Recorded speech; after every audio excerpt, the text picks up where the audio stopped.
Κυρίες και κύριοι, φιλοξενούμε τον πρόεδρο της Ευρωπαϊκής Ομοσπονδίας Νευροχειρουργικών Εταιριών, τον Έλληνα Κύπριο, τον καθηγητή Ανδρέα Δημητριάδη. Κύριε Δημητριάδη, σας ευχαριστώ πολύ που είστε εδώ. Εγώ ευχαριστώ. Τιμή μου. Είναι η περίοδος στην οποία τα συστήματα υγείας συζητιούνται περισσότερο από ποτέ, τόσο σε επίπεδο κόστους, όσο και σε επίπεδο προσέγγισης των ανθρώπων. Βαδίζουμε σε μια Ευρώπη και σε έναν κόσμο όπου η υγεία θα είναι προτεραιότητα λίγων. Ευχαριστώ για την ερώτηση. Είναι θέμα το οποίο νομίζω έχει έρθει στην επιφάνεια με τα γεγονότα των τελευταίων 2 ετών. Πρώτον, η πανδημία έχει φυσικά αναδείξει ότι η υγεία είναι μεν σοβαρό θέμα. Απ' την άλλη υπάρχουν διαφορές στις ικανότητες του κόσμου ως ασθενής να βρει την κατάλληλη υποστήριξη για θέματα υγείας. Απ' την άλλη, ειδικά τους τελευταίους μήνες, έχουμε δει μια αύξηση τιμών σε όλα τα είδη, σε όλα τα επίπεδα της κοινωνίας, που πάλι θέτει το ερώτημα πόσα κοστίζει η υγεία, πόσο πρέπει να κοστίζει η υγεία, πρέπει να είναι δωρεάν, εάν είναι ιδιωτική, τι είναι ένα σωστό κόστος. Ακριβώς. Πολλά θέματα. Υπάρχουν πολλά θέματα και υπάρχουν και πολλές διαφορές ανάμεσα στις ευρωπαϊκές χώρες. Ξέρω ότι εσείς εργάζεστε στο Εδιμβούργο, αλλά έχετε γνώση και για την Ελλάδα και για την Κύπρο. Αυτό που θέλω να σας ρωτήσω είναι, υπάρχουν διαφορετικά επίπεδα στην νευροχειρουργική, στην οποία εσείς υπηρετείτε, ανάμεσα σε διαφορετικές χώρες? Δηλαδή, κάποιες χώρες έχουν καλύτερες υπηρεσίες, πιο εξειδικευμένους γιατρούς, κάποιες χειρότερες? Ναι, και αυτό είναι καλή ερώτηση. Πρέπει να αναγνωρίσουμε ότι η νευροχειρουργική σαν ειδικότητα έχει εξελιχθεί πάρα πολύ τα τελευταία 100 χρόνια και συγκεκριμένα τα τελευταία 20 χρόνια. Οι διαφορές, πιστεύω, έχουν σμικρύνει μεταξύ διαφορετικών συστημάτων υγείας, διαφορετικών χωρών. Για παράδειγμα, οι χώρες οι οποίες ήταν τεχνολογικά ανεπτυγμένες και είχαν μεγάλη πρωτοπορία και άνεση επένδυσης σε τεχνολογία, είχαν το προβάδισμα. Προχώρησαν περισσότερο. Ναι, αλλά πια πιστεύω με την παγκοσμιοποίηση αυτά τα τεχνολογικά βοηθήματα είναι πλέον προσιτά σε πάρα πολλές χώρες και πιστεύω η ποιότητα νευροχειρουργικής και στην Ελλάδα και στην Κύπρο είναι σε ευρωπαϊκά επίπεδα. Εκείνο όμως που βλέπω ότι είναι λίγο διαφορετικό και ίσως είναι μια λανθασμένη εικόνα διότι το βλέπω από έξω, είναι το ότι το φάσμα είναι πιο μεγάλο. Για παράδειγμα, στο Ηνωμένο Βασίλειο όλα είναι περίπου παρόμοια. Υπάρχουν μικρές διαφορές μεταξύ τιμάτων, ενώ σε άλλες χώρες, ίσως και η Ελλάδα, ίσως και η Κύπρος, έχουν μεγαλύτερο φάσμα Ανισοτήτων, ας πούμε. Ναι, συμφωνώ. Αυτό είναι ένα θέμα που πρέπει να προσεχτεί σε επίπεδο συστήματος υγείας, αλλά υπάρχουν και διαφορετικά γεγονότα. Οικονομικά μεγέθη, δυνατότητες, σωστά. Τώρα, να σας ρωτήσω, είναι αυτός ένας από τους στόχους της ΕΑΝ, της Ομοσπονδίας δηλαδή των Ευρωπαϊκών Νευροχειρουργικών Εταιριών, να εξισορροπήσει, να βοηθήσει τις χώρες που έχουν μείνει λίγο πίσω, ώστε να ανέβουν κάπως το επίπεδο και να ομογενοποιήσει με έναν τρόπο τις ευρωπαϊκές νευροχειρουργικές υπηρεσίες και κλινικές? Πιστεύω ναι, μέσω της εκπαίδευσης και άλλων θεσμών που προσπαθούμε να θέσουμε και να υποστηρίξουμε.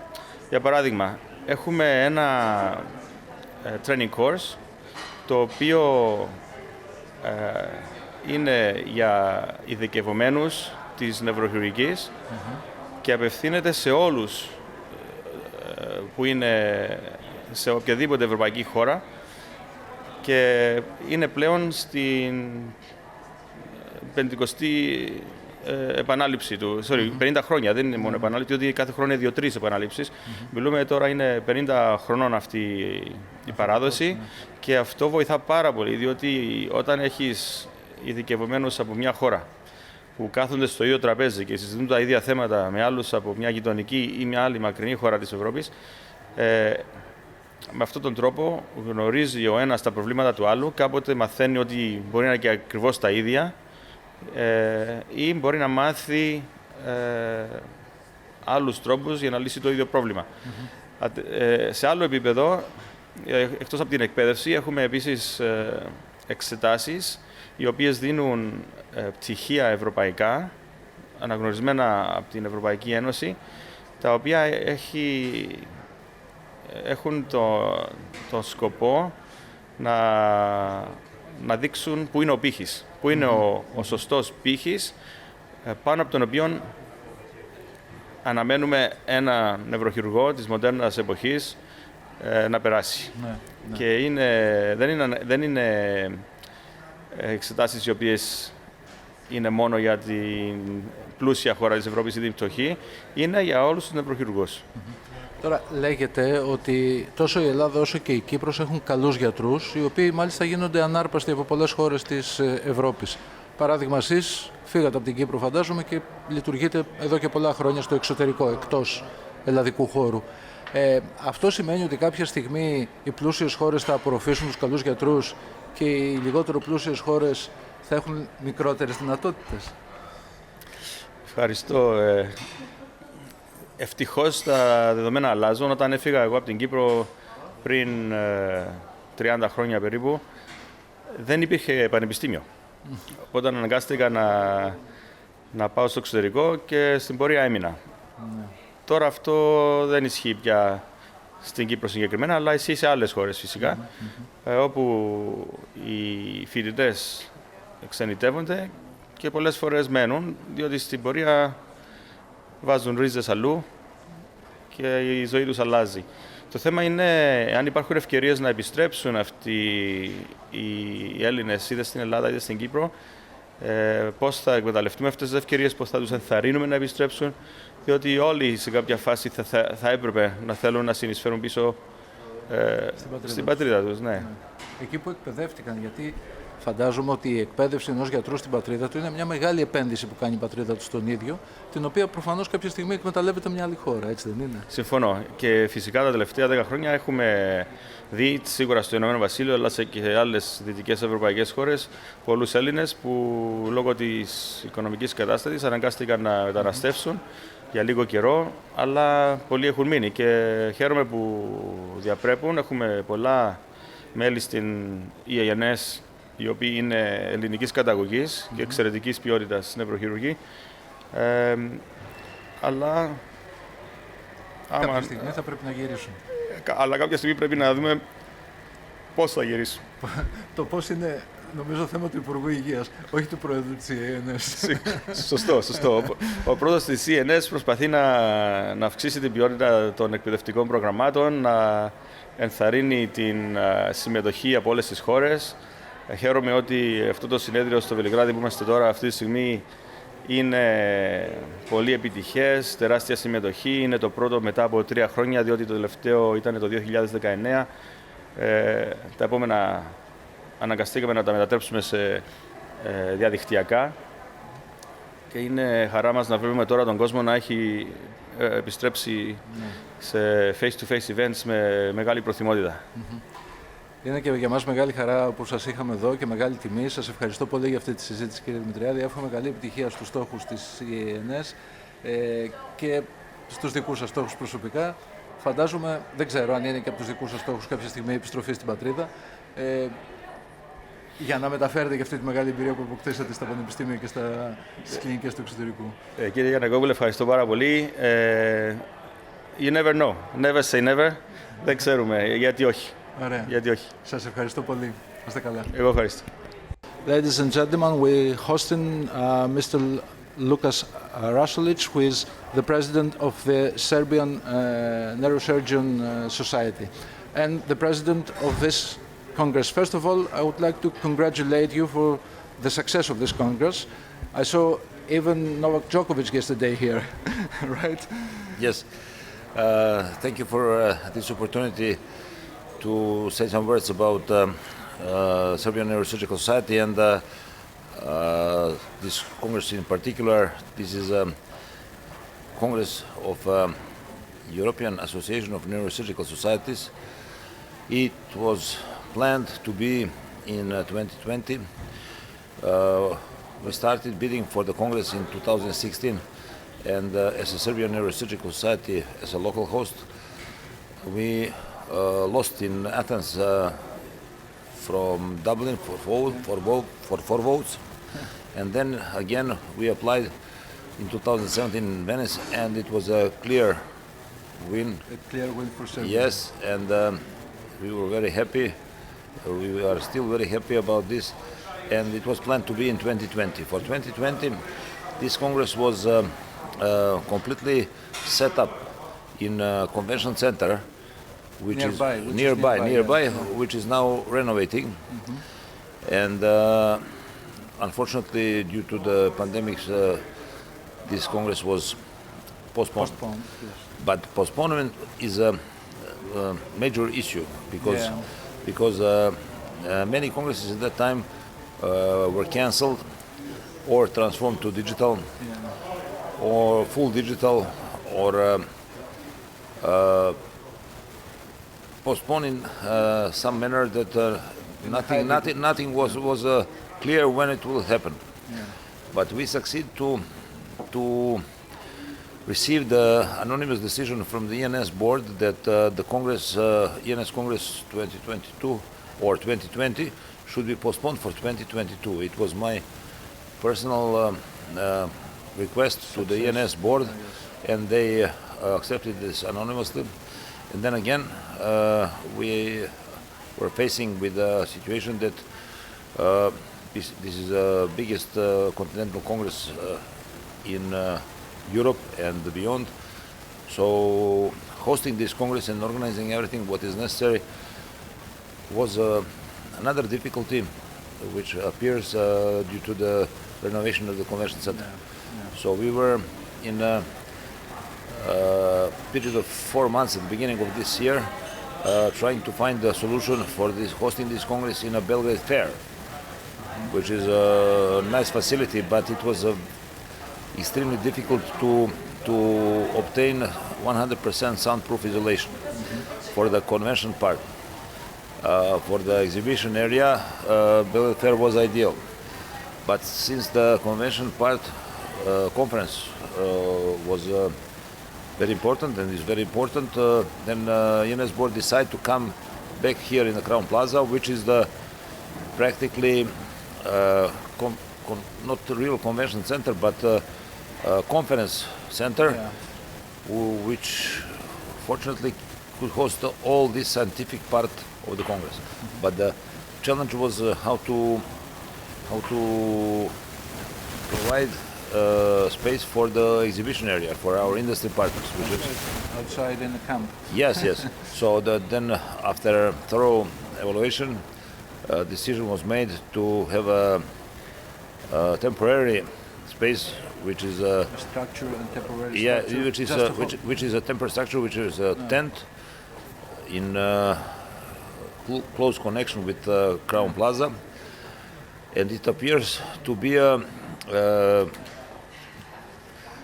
Very successful. exciting journey in terms of obtaining all license of what is necessary for preparing this tent and to obtain everything what is necessary in terms of plugging to the electricity, making a backup plans for everything to be in order, and finally we did it.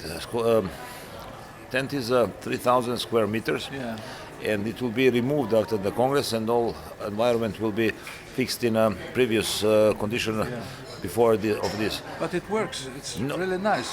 It works, and this is something which is a new concept in organization of these events. So we might be very proud. We are very proud that we succeed to organize all this. What is a true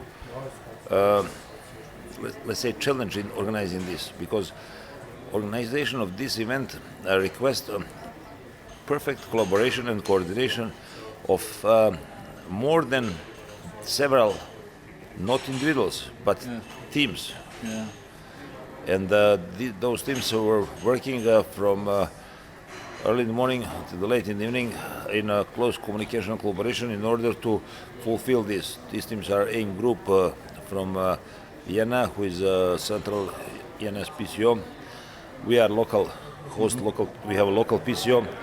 Then technicians, all kinds of technicians for electricity, for internet, for Wi-Fi, for backup plans, security, and management, and people from the hotel, and a lot of other collaborators who were included in this. And finally, we managed. We accomplished to have this outstanding meeting, which was yesterday officially opened. Congress is entitled to be from 16 to 20 October. 2 days before the official opening, we have pre-Congress activities. Yesterday we have all day pre-opening sessions, which were very successful and full of participants. And finally in the evening we have a grand opening. Yes. Grand opening with which was I'm very proud on that, because we send a strong message of humanity, of professionalism, of clear state of mind, which is something which we are working all together as a part of ENS family in order to provide this kind of education to the younger generation. And our special guest, beyond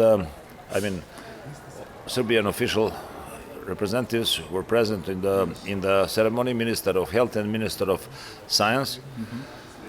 On behalf of the government of Republic of Serbia and all relevant institution of Republic of Serbia, and on behalf of President of Republic of Serbia. On the other side, we have a special surprise. It was surprised until last minute. This was an outstanding surprise, and everybody were really impressed.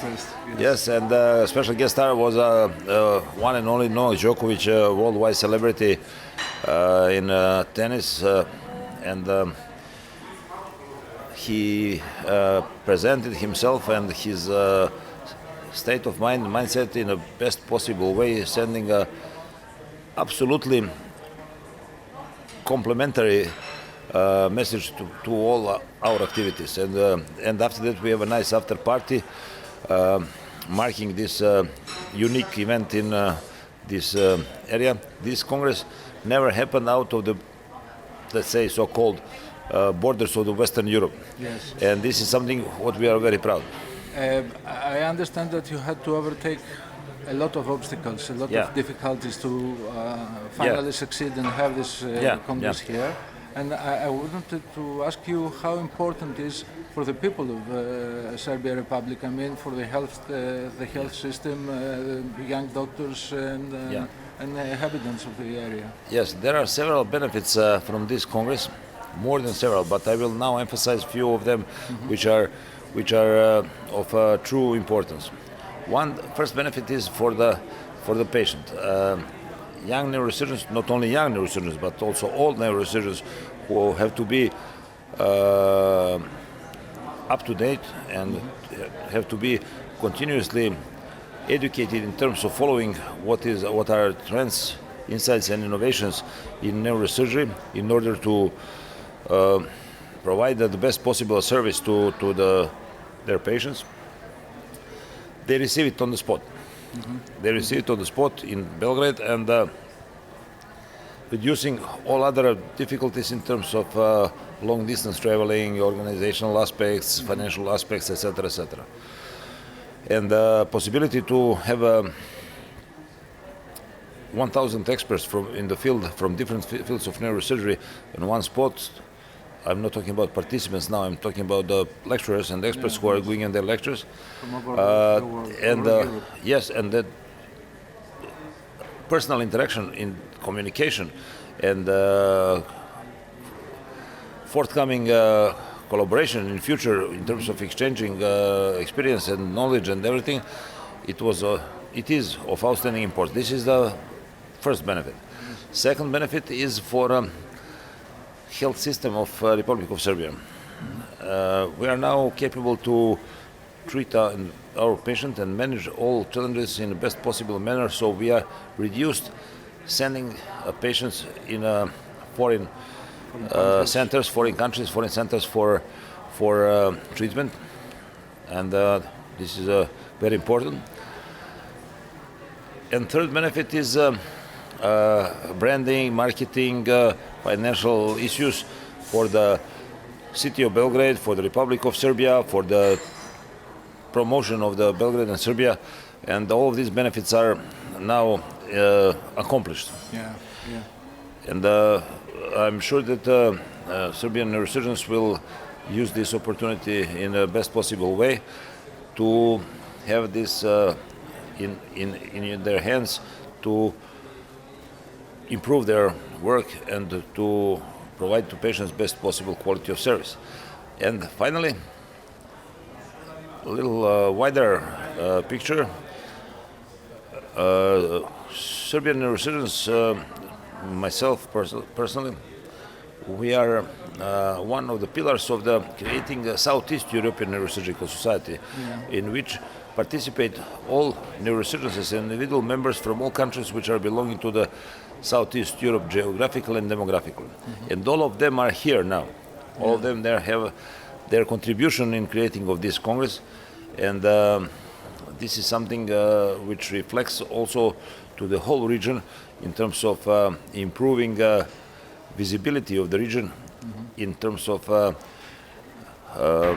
having a clear vision that brain has no limit, and neurosurgery can be performed in a good manner, in a high quality service, introducing all European and worldwide standard beyond these expectations that were before.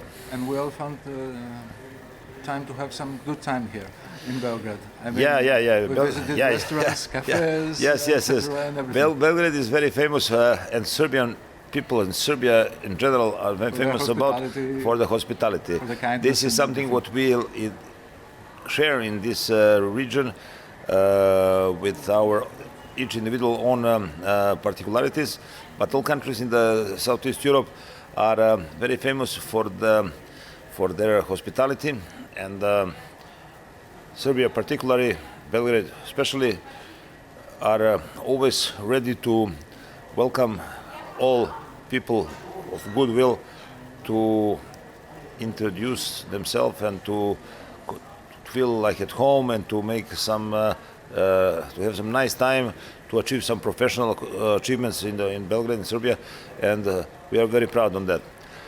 This is something which is particularly contributing to the success of all our activities, in which we are working on previous 10 years. And next year we will mark 100 years of Serbian neurosurgery.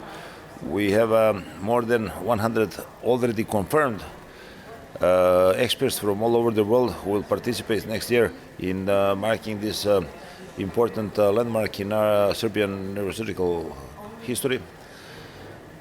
And what to say, I am very proud that we give our best efforts and our maximal contribution in terms of improving all of this, what we are saying, for the benefit of our patient.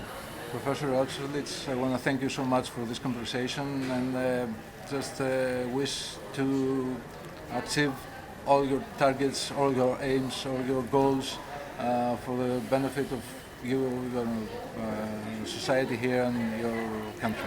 Thank you very much. Yeah, thank you very much. Just what is beyond the scene is that we are all friends. We are professionals. We are all friends. We are doing our activities and our collaboration beyond any obstacles, beyond any differences, beyond any political or other issues which appear every day.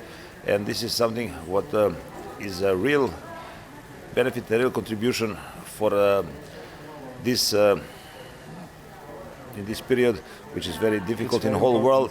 Yeah. We are very proud that we have an opportunity to show everybody that we, which have that kind of experience in the previous period. Now we are able to provide the best possible relationship and the communication with everybody.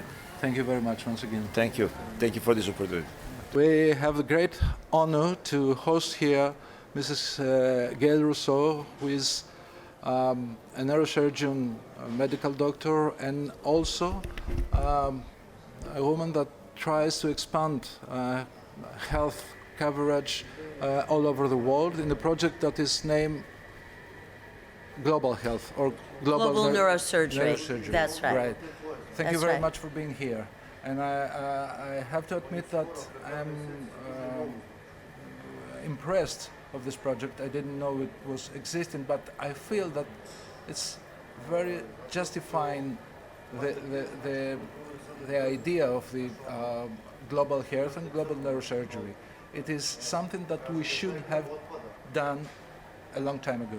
I agree with you. And there have been leaders and visionaries who've been trying to do it for decades. As we were just saying, even I'm from America, so those are my points of earliest inspiration and reference. And Martin Luther King said that of all the inequity in the world, inequity in healthcare is the most shocking and the most inhumane. I think that's true. We have inequities in our healthcare system, and now that I've been a neurosurgeon for some decades, I see that all of my colleagues face that in their countries, and we certainly see that when we compare high-income countries and low-income countries. So what is interesting and very timely about what we're doing here in Belgrade and about this movement in particular is that we're finally trying to do something about this inequity.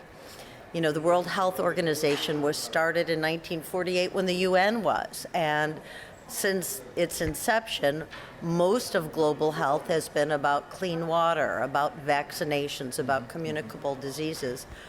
But surgeons have always recognized that surgery is an important, in fact, indivisible part of healthcare.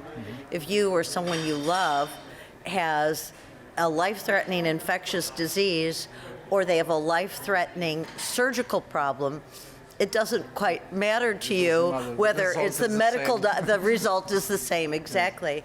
But because surgery requires an infrastructure that medicine doesn't, it requires operating rooms, sterile procedures, anesthesia, and so forth. Many areas, even in high-income countries, but especially in low and middle-income countries, have not been able to make the investment. And it was more than 30 years ago that the leadership of WHO recognized that, but only recently that something really has been done to change it. And what has happened is that we had a physician, an internist named Jim Kim, who became president of the World Bank.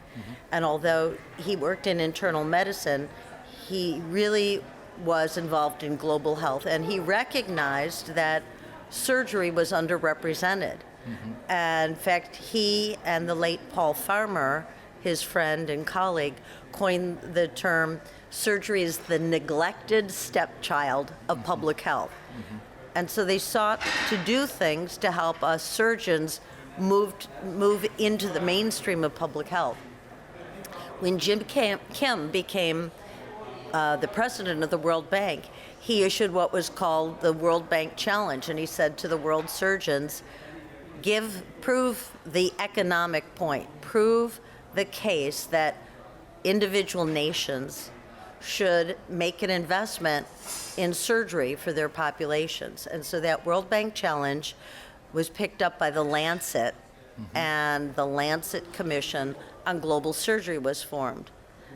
And in April of 2015, their report came out, and 1 month later, the World Health Assembly unanimously voted for a resolution to strengthen emergency and essential surgery and anesthesia. And that's why, starting in 2015, you've seen this movement. Okay, but I heard that you're raising some money to help some countries to expand this ability for many more countries than they have it right now. But I can understand that it's quite difficult to do that because there are countries with no structures, with no facilities, with no operating rooms, with not even doctors to operate. So how can you do that? How can you close this handicap for those countries? Well, what we learned from the Lancet Commission was that there are 143 million urgent and emergent operations that need to be done every year that can't be done because there aren't enough surgeons and there's not enough infrastructure. For us in neurosurgery, that means 5 million neurosurgical procedures need to be done that can't be done each year, and we need 23,000 more neurosurgeons. So we're working on that at the local level, regional, national, and international level. United States support this program. I mean, we knew about Obamacare system. That was a system trying to expand the level of public health to every American citizen. But now I'm not sure what's going on there. I mean, do they support this program, the American government? Yes, so through a group called the G4 Alliance, and G4 stands for the 4 specialties that are uniting to move the world forward for access to affordable, quality global surgery. And those 4 groups are surgeons, obstetricians, because they do more surgery than any other surgical discipline, traumatologists and anesthesiologists. So the G4 Alliance is a federation of 75 organizations that are working to advance global surgery. The World Federation of Neurosurgical Societies is just one of those 75, but an important one. So what is the G4 Alliance doing? It's working to get funds, more funds available, as you mentioned, to areas that need it.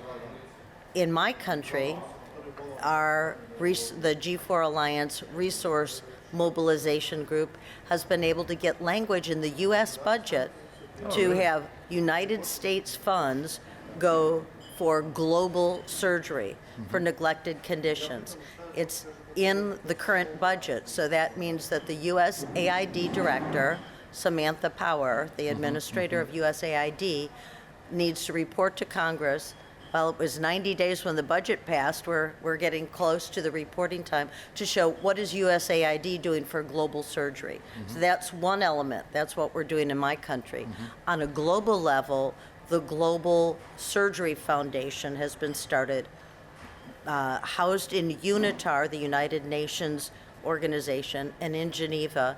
And the Global Surgery Foundation is working to try to get funds of that type that I just mentioned that are in the U.S. budget available from every sovereign budget from all member nations of the UN. And could every country individually to raise their own money in this purpose? That's the idea. That's right. Yeah.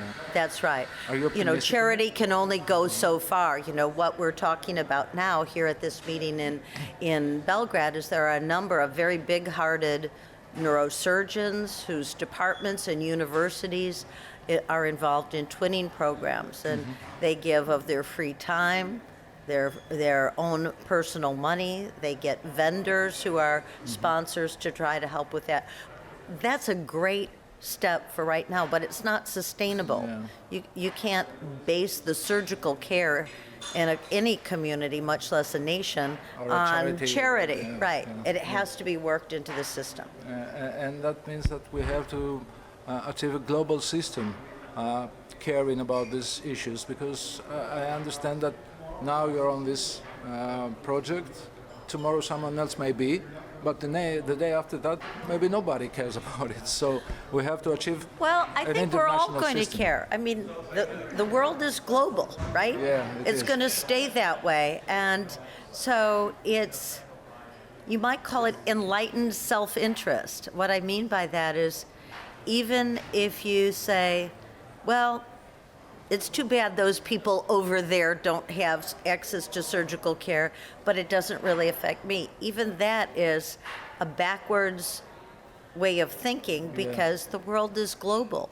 You may not be planning to go to some country that has no surgical care in the future, but maybe your child is going to take a semester abroad.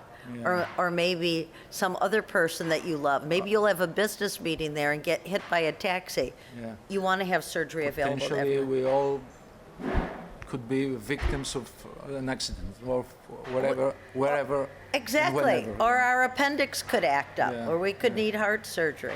Yeah. At the end of the day, we're all patients, and we're potential patients wherever we are. And the more we travel, the more we need to have a system that is accessible to everyone. Doesn't all have to be the same system.